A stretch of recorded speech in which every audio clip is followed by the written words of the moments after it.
Halo, assalamualaikum. Hari ini dapur lagi pengen membagikan kreasi menu enak untuk keluarga tercinta, atau bisa jadi ide jualan ya teman-teman. Pengen tahu hari ini kita mau bikin apa? Langsung simak videonya. Oke, kita siapkan kelapa parut ya. Saya pakai setengah butir, kemudian diparut memanjang dan dibagi dua. Untuk bumbunya cabai merah 2 butir, cabai rawit 3 butir, bawang putih 2 siung, kemudian garam setengah sendok teh. Nah, ada gula pasir setengah sendok teh, kaldu jamur 1/4 sendok teh, kemudian langsung aja diulek hingga halus.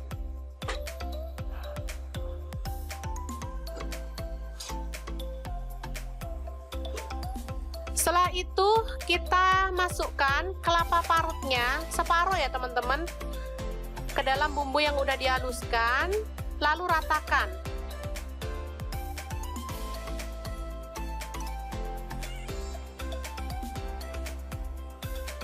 Setelah merata, kita panaskan panci atau wajan teflon seperti ini ya.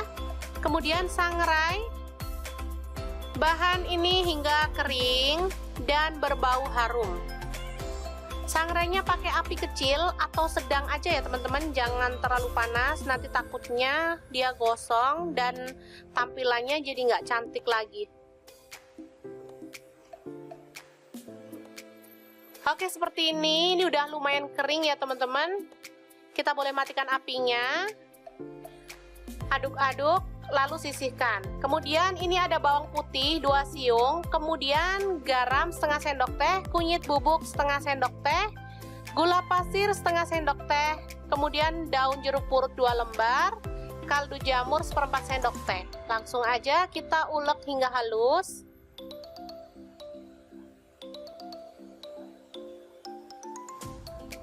Kemudian sisa kelapa parut tadi langsung kita campurkan ke dalam bumbu halus. Lalu kita ratakan lagi ya, sama seperti cara yang pertama tadi.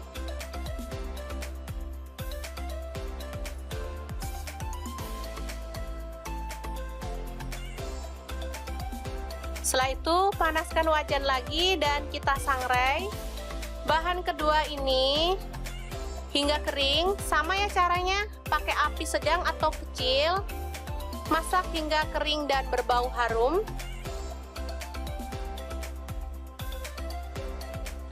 Setelah itu sisihkan, dan bumbunya ini udah selesai semua ya, bumbu merah dan bumbu kuning.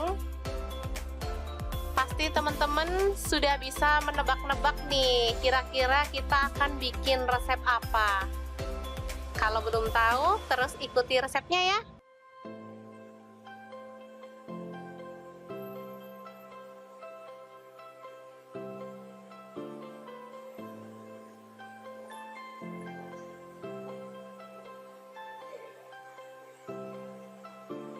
Oke, bahan selanjutnya ada daging sapi. Ini boleh diganti dengan daging ayam ya teman-teman, kalau nggak ada misalnya. Selanjutnya kita potong jadi 2 dan kita akan rebus hingga empuk ya.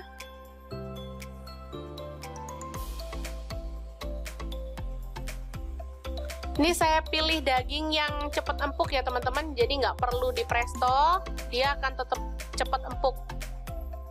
Tambahkan serai 1 batang, daun salam 2 lembar, dan daun jeruk purut 2 lembar. Untuk bumbunya ada kemiri 3 butir, bawang merah saya pakai 8 siung, bawang putih saya pakai 5 siung, kemudian ketumbar bubuk 1 sendok teh, garam setengah sendok teh, gula merah 1 sendok makan. Lalu kita akan ulek bumbunya hingga halus ya.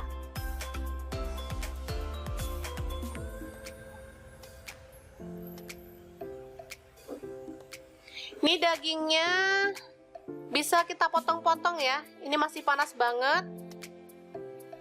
jadi pelan-pelan motongnya ya. Tangannya berasa kepanasan, tapi ini udah empuk dagingnya ya teman-teman. Karena panas saya jadi agak kesulitan waktu motongnya.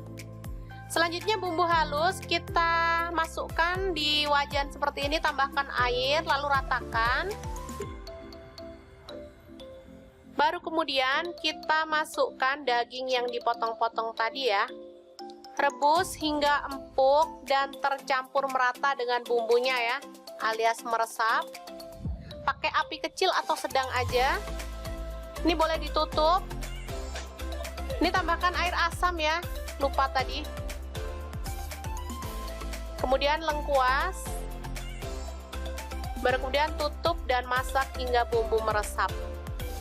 Nah, seperti ini dia hasilnya. Kita boleh balik atau diaduk ya. Setelah itu matikan apinya dan biarkan dia agak dingin.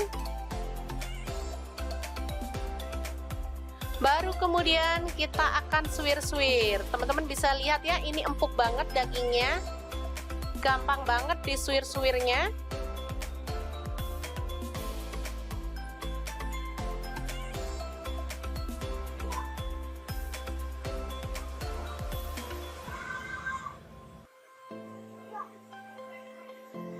Oke, kita lakukan hingga selesai ya. Untuk penyajian, teman-teman bisa siapkan nasi putih, kemudian lalapan mentimun. Setelah itu kita bubuhkan serundeng kuning dan serundeng merahnya. Sudah ada yang tahu ini kita bikin apa? Bener banget. Hari ini kita bikin nasi kerawu khas Gresik ya. Selanjutnya kita tambahkan daging suwirnya. Secukupnya aja ya. Ini enak banget untuk menu keluarga tercinta atau bisa jadi ide jualan yang menguntungkan ya teman-teman. Kemudian untuk pelengkapnya ada sambal terasi ya teman-teman. Pasti sudah bisa kan bikin sambal terasi yang enak sendiri di rumah. Oke, ini siap untuk disajikan. Gampang banget kan cara membuatnya? Semoga informasi ini bisa bermanfaat untuk teman-teman semua ya. Jangan lupa terus pantengin channel Dapur Lagi karena di sini kita akan bagikan menu sederhana sehari-hari yang enak, bergizi dan pastinya ramah di kantong. Jangan lupa like, subscribe dan share ke media sosial kalian ya. Jangan lupa klik tombol loncengnya agar teman-teman dapat updatean terbaru dari Dapur Lagi, dan jangan lupa kunjungi blog Dapur Lagi ya karena di situ kita akan tuliskan resep detailnya. Terima kasih kunjungannya. Assalamualaikum.